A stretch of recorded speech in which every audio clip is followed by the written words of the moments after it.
Bismillahirrahmanirrahim. Assalamualaikum warahmatullahi wabarakatuh.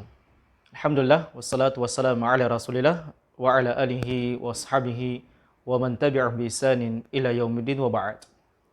Ikhwatal iman rahimani wa rahimakumullah. Salah satu perintah dan anjuran Allah Subhanahu wa taala, begitu pula dengan Nabi kita alaihi salatu wassalam, adalah memperbanyak yang namanya mengingat kematian. Sebab setiap manusia zaman rahmat Allah Subhanahu wa taala banyak ujian yang dihadapinya, sehingga terkadang dia lalai mengingat kematian, lalai mempersiapkan kematiannya, apakah ujian harta, jabatan, wanita, maupun ujian-ujian yang lainnya yang melemahkan keimanannya dan ketakwaannya kepada Allah Subhanahu wa taala, sehingga dia pun lupa dengan kematian dan mempersiapkan kematiannya. Di mana Allah Subhanahu wa taala senantiasa mengingatkan kepada kita semuanya, kullu nafsin dha'iqatul maut. Bahwasanya setiap manusia, setiap yang bernafas dan bernyawa pasti akan merasakan yang namanya kematian. Dan sesungguhnya kematian, maka tak seorang pun yang bisa mengetahui kapan datang ajal kematian yang akan menghampirinya. Namun yang pastinya, zaman rahmat Allah Subhanahu wa taala, idza jaa ajaluha la yastakhiruna sa'atan wa la yastaqdimun. Jiwa kalau sudah datang ajalnya, maka kematian tersebut baginya dia tidak bisa undur sedetik maupun dia tidak bisa memajukan kematiannya sedetik. Oleh karenanya Nabi alaihi salatu wasallam mengingatkan kita semuanya, aktsiru dzikru hadhimil ladzat. Perbanyaklah mengingat yang namanya pemutus kenikmatan. Dia adalah merupakan kematian. Dia memutuskan hubungan yang hangat antara suami istri. Dia memutuskan cinta antara pasangan suami istri. Dia yang memutuskan kasih sayang antara kedua orang tua terhadap anaknya. Begitu pula anak terhadap kedua orang tuanya. Dia yang memutuskan pertalian persaudaraan antara saudara sepersusuan atau saudara kandung atau saudara karena Allah Subhanahu wa taala. Sehingga zaman rahmatullah Subhanahu wa taala, jangan sampai hidup ini kemudian membuat kita lalai dan lupa untuk mempersiapkan kematian kita. Karena Nabi kita alaihi salatu wasallam mengatakan, yattabi'u mayyit thalathatun.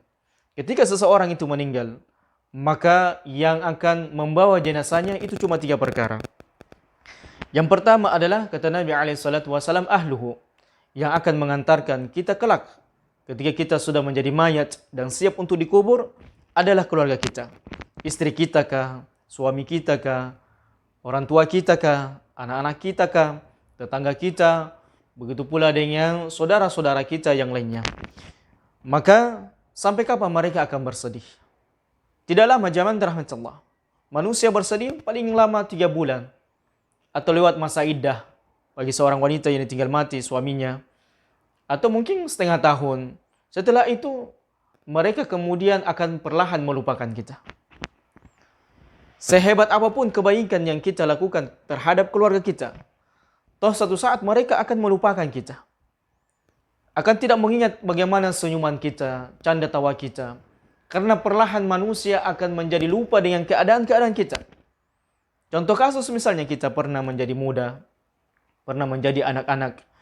Namun dari sekian sejarah kita yang lalu, ketika kita menjadi anak-anak dewasa, maka berapa persen dari ingatan kita dengan ingatan di waktu kita masih waktu kecil misalnya? Sangat sedikit kita ingat zaman rahmat Allah. Maka demikianlah manusia. Sehebat apapun di dunia ini bersama dengan keluarganya, maka suatu saat nasiyan mansiyah, manusia itu akan dilupakan dan terlupakan zaman rahmat Allah Subhanahu wa taala. Maka jangan sampai kita sudah bersusah payah menafkahi keluarga kita misalnya, walaupun itu adalah merupakan kewajiban. Namun ada manusia yang saking cintanya dengan keluarganya, maka dia pun banting tulang pagi, siang, sore, malam, bahkan menembus pagi lagi, lembur di waktu pagi, di waktu malam, untuk bisa membahagiakan orang-orang yang dia cintai di tengah-tengah mereka, hingga dia pun melupakan waktu salat, hingga dia pun melupakan berpuasa, hingga dia pun lupa mengaji, lupa bersedekah. Demi apa? Demi bisa membahagiakan orang-orang yang dia cintai. Namun zaman rahmat Allah Subhanahu wa taala, kalau seseorang telah meninggal, maka keluarga kita hanya bisa mengantarkan kita di tepi kuburan kita. Ketika kita sudah ditanam bersama dengan tanah, bersama dengan hewan-hewan yang lainnya di dalam kubur kita, maka mereka pun kemudian perlahan tapi pasti akan meninggalkan kita dan mereka kembali kehidupannya sedia kalanya. Kemudian yang kedua, yang akan mengantarkan kita nanti ketika kita sudah meninggal zaman rahmatullah adalah maluhu, harta-harta kita. Harta yang selama ini kita banggakan, mobil yang selama ini kita berusaha tampil wow di hadapan manusia, tampil berusaha menjadi orang-orang yang dianggap kaya raya, rumah kita menteren, rumah kita mewah, perabotnya mahal dan sebagainya. Maka ketahuilah zaman rahmatullah, yang di bawah mati ketika seseorang itu dikubur di dalam kuburnya hanya kain kafan zaman rahmatullah, tidak lebih. Kita tidak pernah mendapatkan ada seorang muslim, kalau agama yang lainnya atau penganut keyakinan yang lainnya atau orang yang tidak beragama, ya kadang kita mendapatkan mereka kalau mereka sudah meninggal, maka biasanya mereka ditanam dengan harta-harta mereka. Ya ditanam dengan emas mereka, ditanam dengan mobil-mobil mereka. Adapun seorang muslim, ketika dia sudah meninggal, maka umumnya kita hanya mendapatkan mayat-mayat mereka hanya terbungkus dengan kain kafan putih zaman rahmatullah, yang harganya tidak lebih sampai 1 juta, ratusan ribu rupiah. Itu adalah harta yang paling mahal yang dia bawa di dalam kubur mereka. Mereka tidak membawa rumah-rumah mereka. Mereka tidak membawa mobil-mobil mereka, kendaraan mewah mereka, emas mereka, perak mereka, dolar mereka, rupiah mereka. Semuanya mereka tidak membawanya zaman rahmatullah subhanahu wa ta'ala. Yang dahulunya ketika mereka hidup, mereka senantiasa berbangga dengan harta-harta yang mereka miliki. Mereka senantiasa berbangga dengan fasilitas-fasilitas mewah yang mereka miliki. Sehingga Allah subhanahu wa ta'ala mengingatkan manusia, alhaakumut takatsur. Bermegah-megahan telah melalaikan kalian. Kalian berbangga-bangga dengan mobil, kalian berbangga-bangga dengan rumah yang mewah, kalian berbangga-bangga dengan lahan yang luas, berbangga-bangga dengan para pegawai yang banyak, harta yang melimpah. Hatta zurtumul maqabir. Tiba-tiba kalian melek, membuka mata, sudah tahu-tahunya berada di dalam kubur. Tiba-tiba kalian membuka mata kalian, merasakan bagaimana dahsyatnya di alam kubur zaman rahmatullah. Toh semua harta yang kita banggakan, maka tak satu pun harta kita yang kita akan bawa zaman rahmatullah. Kemudian kata Nabi SAW mengatakan, amalhu, yang akan mengantarkan kita ke dalam kubur kita adalah amalan-amalan kita. Solat yang kita lakukan, puasa Ramadan yang kita lakukan, sedekah yang kita lakukan. Maka semua amalan-amalan yang kita lakukan, itulah yang mengantarkan. Bahkan zaman rahmatullah subhanahu wa ta'ala mengatakan, Nabi SAW bersabda, yarji'u ithnan, akan kembali kepada kehidupannya masing-masing 2 perkara. Apa itu? Yaitu keluarga dan harta kita. Mereka kedua perkara ini yang selama ini kita banggakan di dunia. Yang selama ini kita berusaha merasa wow dengan 2 perkara ini.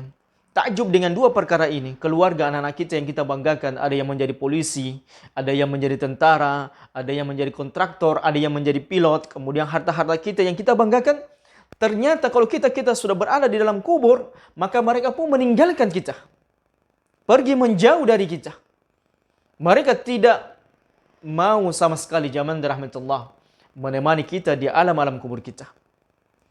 Yang tinggal yang akan menemani kita, wa yabqa wahid, kata Nabi SAW, yang akan tinggal bersama dengan mayat-mayat kita, yang akan tinggal bersama dengan jenazah kita di alam kubur, adalah amalan kita zaman rahmatullah.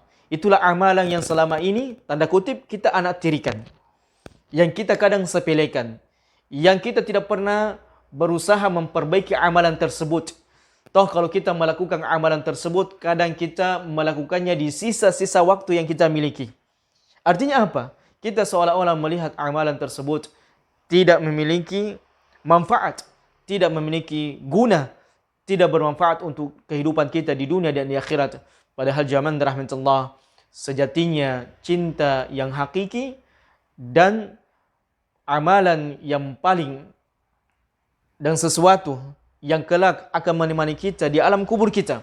Tak kala keluarga kita, harta kita meninggalkan kita semuanya, tinggal kita berada di alam barzakh, adalah amalan-amalan kita zaman rahmat Allah Subhanahu wa taala. Silakan mengejar dunia zaman rahmat Allah untuk kehidupan kita bersama dengan keluarga kita, orang-orang yang kita cintai. Namun jangan pernah melupakan sama sekali. Ya, jangan pernah melupakan sama sekali, dan itu menjadi prioritas utama yang seharusnya menjadi obsesi yang paling tertinggi adalah mengejar negeri akhirat zaman rahmat Allah, dan jangan dibalik. Ya, silakan mengejar dunia dengan sisa-sisa waktu yang kita miliki. Selebihnya adalah bagaimana kita beramal dengan sebaik-baiknya. Wa tazawwadu fa inna khairaz zadi taqwa. Berbekallah kalian wahai manusia, dan sebaik-baik bekal menuju Allah Subhanahu wa taala adalah bukan dengan harta yang banyak yang tidak dimanfaatkan di jalan Allah Subhanahu wa taala, melainkan dengan amalan-amalan saleh yang kita lakukan zaman rahmat Allah Subhanahu wa taala. Mudah-mudahan di bulan Ramadan ini kita semakin meningkatkan kualitas iman dan ketakwaan kita kepada Allah Subhanahu wa taala sebagai bekal kita menuju negeri hari esok, negeri yang ada awalnya dan tidak ada akhirnya, yaitu negeri akhirat Allah Subhanahu wa taala. Subhanakallahumma wa bihamdika asyhadu an la ilaha illa anta astaghfiruka wa atubu ilaik. Wa akhiru dawana anil hamdulillahi rabbil alamin. Assalamualaikum warahmatullahi wabarakatuh.